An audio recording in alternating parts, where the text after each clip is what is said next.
Olá, irmãos, amigos.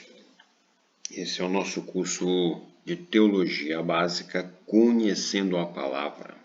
Eu sou o pastor José Lauro e sejam todos bem-vindos ao canal.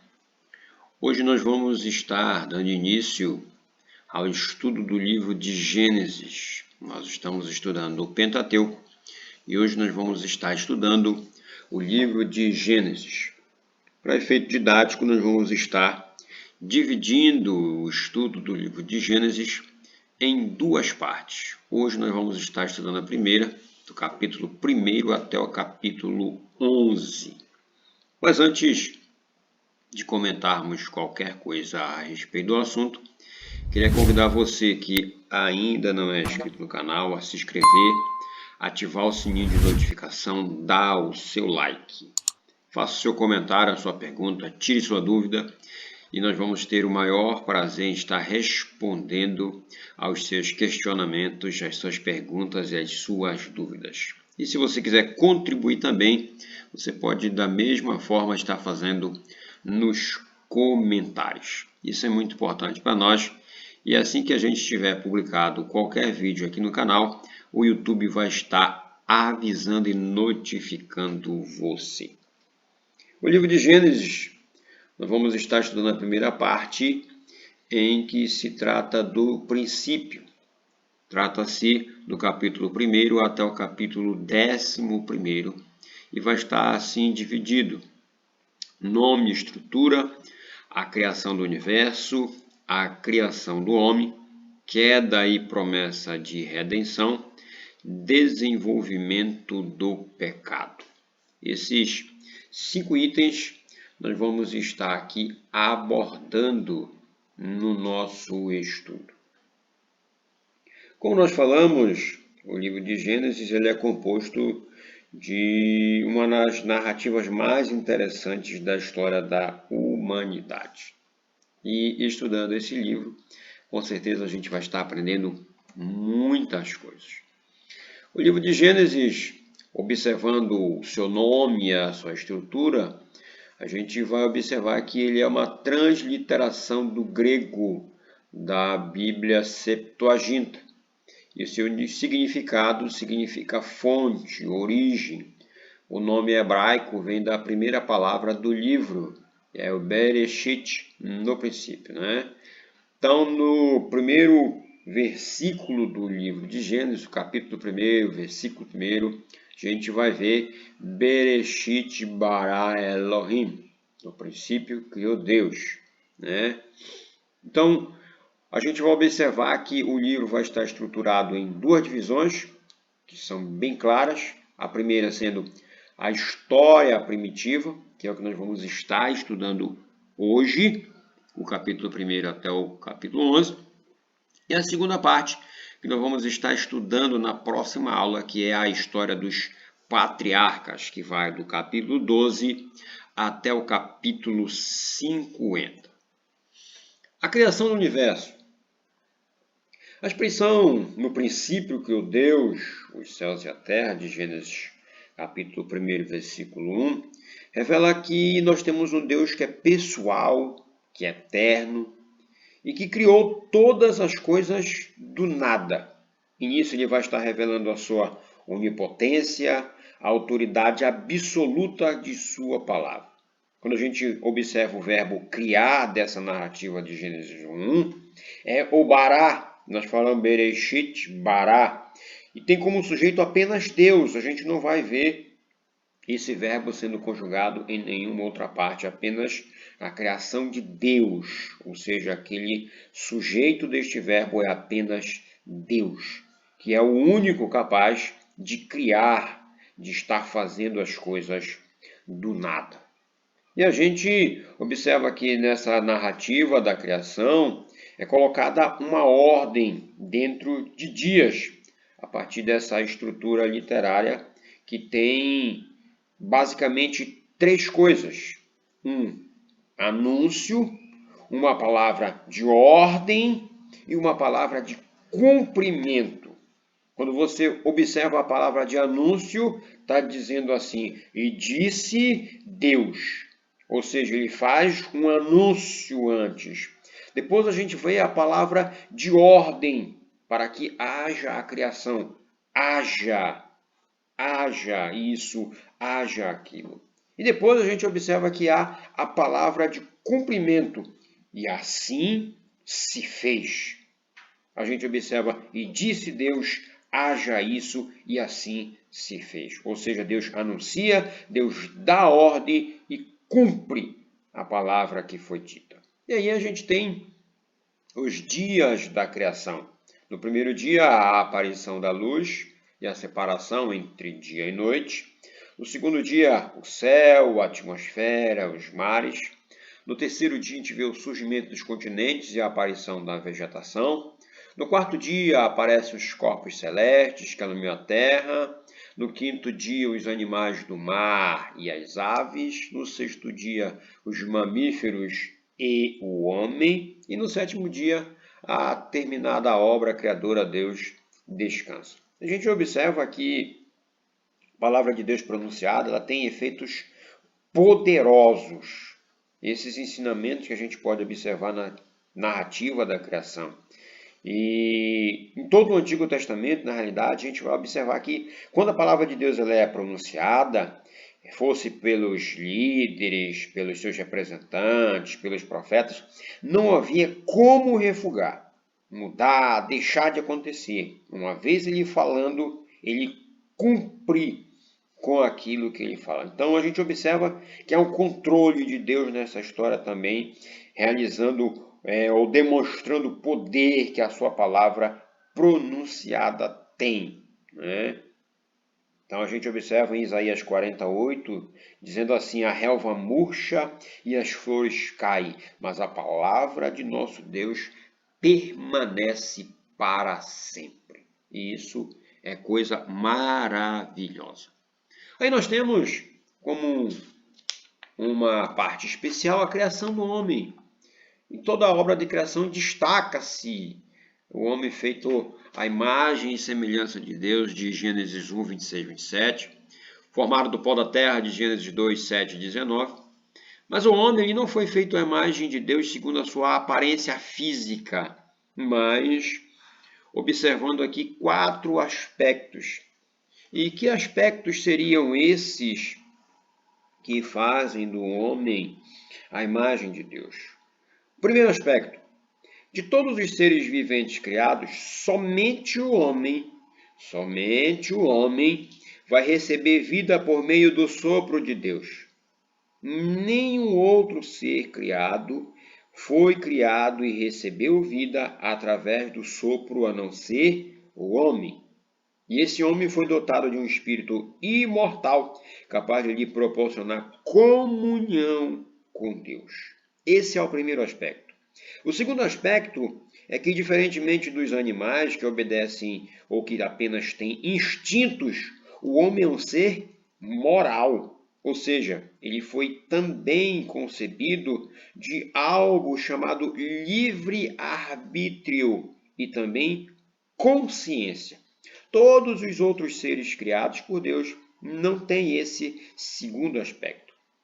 Terceiro aspecto é que o homem é um ser racional. Então ele é capaz de pensar, de conjecturar, de formar ideias, de abstrair conhecimentos, conceitos. Ou seja, ele é um ser pensante, ele tem raciocínio. E a quarta, à semelhança de Deus, o homem tem domínio sobre a natureza e os seres. Ele é chamado de coroa da criação. Na realidade, o homem ele deveria ser um representante de Deus para exercer autoridade e domínio sobre o mundo criado. Ele foi colocado para ser este representante de Deus. Mas, infelizmente, aconteceu a queda. E aí a gente observa o desenvolvimento do pecado, né? Mas antes de falar aqui no desenvolvimento do pecado, a gente quer falar um pouquinho antes da queda e da promessa da redenção. No capítulo 3 do livro de Gênesis, a gente vai ter o início com a afirmação de que a serpente era o mais astuto de todos os animais criados. né? E que posteriormente a esta afirmação vai se ter início a um diálogo entre a serpente e a mulher. E que nesse diálogo de forma sutil, que é conduzido pela serpente, ela acaba promovendo uma confusão quanto à ordem dada por Deus, né? Depois a gente vai observar que há uma negação bem explícita da palavra e, por fim, a serpente acaba atacando o caráter de Deus, afirmando que a intenção de Deus não era de proteger o homem e a mulher, mas de privá-los de ser como ele, né? Como conhecedor do bem e do mal. E a gente vai ver que a sucessão desse diálogo é a queda do homem. A mulher come do fruto, entrega o homem, e ambos recebem algo que errado aconteceu, que foi a percepção da sua nudez, né? Então o pecado, a partir daí, ele entrou na história da humanidade. E depois dessa queda, nós temos o pecado, que nada mais é do que a violação da comunhão, é uma traição do amor de Deus e a revolta contra o seu senhorio. Todos esses elementos estavam presentes lá de atitudes do homem e da mulher quando eles fazem a opção por comer do fruto. Mas mesmo após a queda, mesmo após o pecado adentrar, houve a promessa de redenção. Em Gênesis 3,15 diz: porém, inimizade entre você e a mulher, entre a sua descendência e a descendência dela. Este lhe ferirá a cabeça e você lhe ferirá o calcanhar. Essa afirmação de que o descendente da mulher seria aquele que esmagaria a cabeça da serpente denota a ação remidora de Jesus, enviado para morrer na cruz do Calvário para remir-nos dos nossos pecados, conforme está em Colossenses 2, 3 até o 15. E a gente vai ver que as consequências desse pecado elas vão ser sentidas no desenrolar da história primitiva. No capítulo 4 de Gênesis até o 11 está registrado como este pecado vai se desenvolver, levando o homem cada vez mais para longe de Deus. E o primeiro que a gente observa nesse desenvolvimento do pecado é justamente o primeiro homicídio, quando Caim acaba matando o seu irmão Abel. Nessa escolha de Adão e Eva, de comer do fruto, a gente vai ver que há um assombro no seu próprio contexto familiar.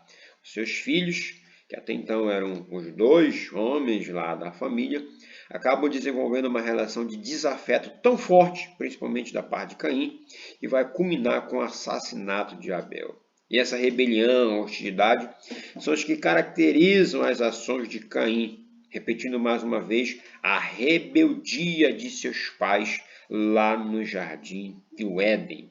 E quando confronta por Deus, novamente o elemento de fuga que busca evitar punição é utilizado. Ou seja, Caim se recusa a confessar seu ato cruel contra seu irmão. E mais uma vez, a expulsão da presença do Senhor vai ser a punição, conforme a gente vê em Gênesis 4,14. Assim como foi com Adão e Eva, que foram expulsos do paraíso lá em Gênesis 3,23. Aí mais à frente, a gente vai observar a maldade se multiplicando e Deus, como forma de estar punindo, né, conforme a gente observa, Gênesis 6,5, e viu o Senhor que a maldade do homem se multiplicara sobre a terra e que toda a imaginação dos pensamentos de seu coração era só má continuamente. E aí, como forma de punir, Deus manda o dilúvio.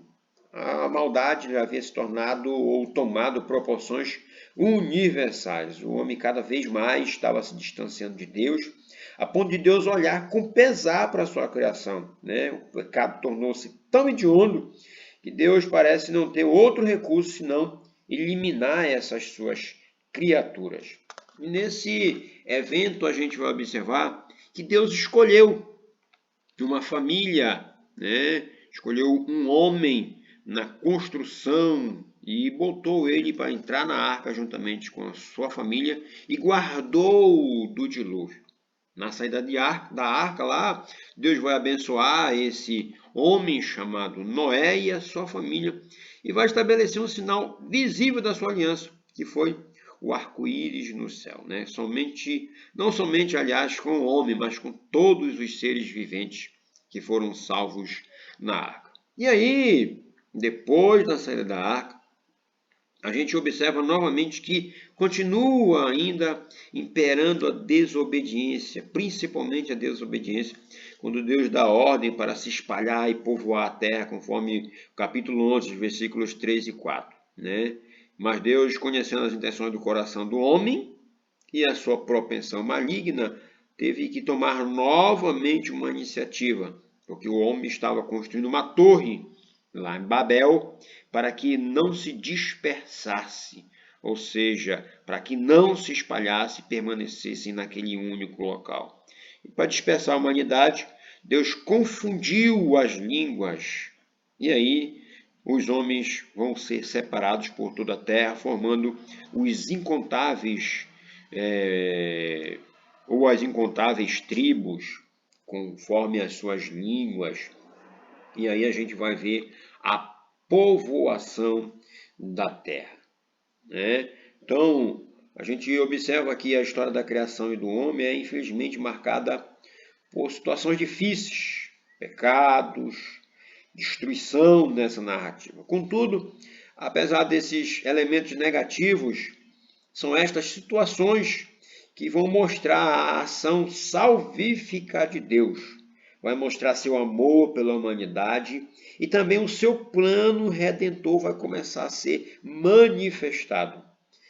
O livro de Gênesis não é apenas a narração pura e simples dos fatos históricos, mas é a narração da intervenção sobrenatural de Deus, providenciando livramento e salvação para o homem que havia caído. E na próxima aula, nós vamos estar adentrando a partir do capítulo 12, observando a história dos patriarcas. E se você gostou, compartilhe, faça o seu comentário, leve até alguém, seja um portador da mensagem de Deus, para que uma pessoa, um amigo, um irmão que esteja necessitando, precisando conhecer mais da palavra, possa estar entrando em contato. Seja este missionário. Deus abençoe sua vida, Deus abençoe o seu lar em nome de Jesus e até a nossa próxima aula, querendo Deus. Um abraço.